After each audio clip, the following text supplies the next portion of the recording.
Will Hunting is at home, chilling, reading a book because apparently Netflix didn't exist in 1997. His best friend Chucky Sullivan pulls up to pick him up. They go out for a drive, while over at MIT, Professor Gerald drops an academic bomb. Solve this impossible theorem by the end of the semester and your name will be in the college paper. Basically, it's the nerd equivalent of getting drafted to the NBA. Will, who's just the janitor at MIT, looks at the theorem on the board like it's a Sunday crossword puzzle. Later at the bar, Will hangs out for a bit but decides to head home early.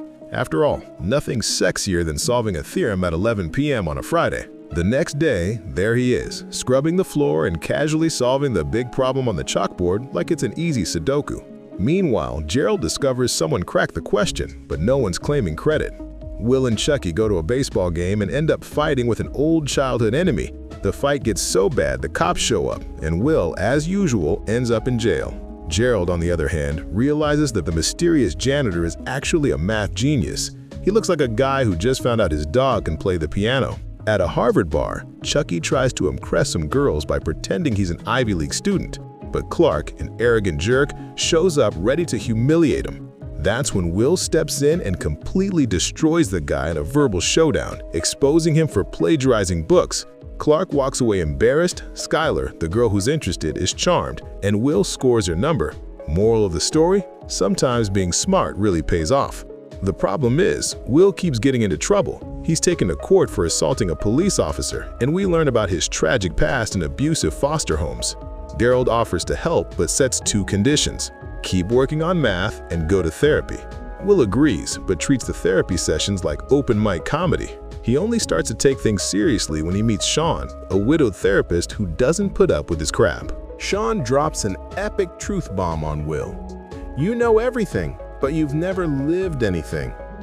He talks about love, loss, and even shares about his wife who died of cancer. It's the kind of scene that reminds you of movies like Ghost, just without Patrick Swayze and the pottery wheel.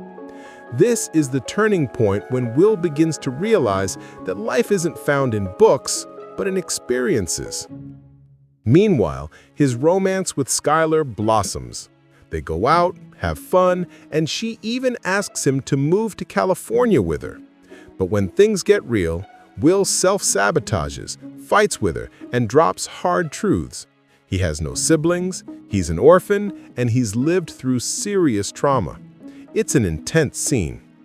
At the same time, Gerald and Sean butt heads like two nerds arguing over who the best wizard is.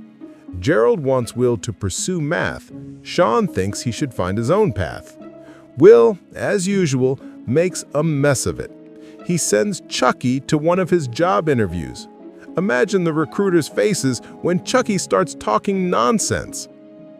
The emotional climax comes when Sean keeps repeating to Will, "It's not your fault." It's like pressing the right button. Will breaks down crying in Sean's arms. That's the turning point. Finally, the kid who ran from everything decides to face his fears. Instead of taking a safe job, he leaves a letter for Sean saying he's going after Skylar in California.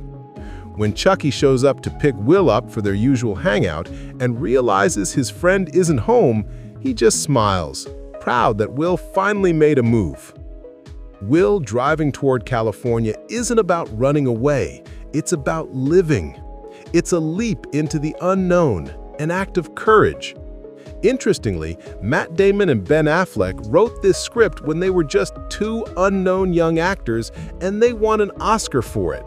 Now, if it were me, I'd never send my best friend to a job interview in my place. Or maybe I would, just for the laughs.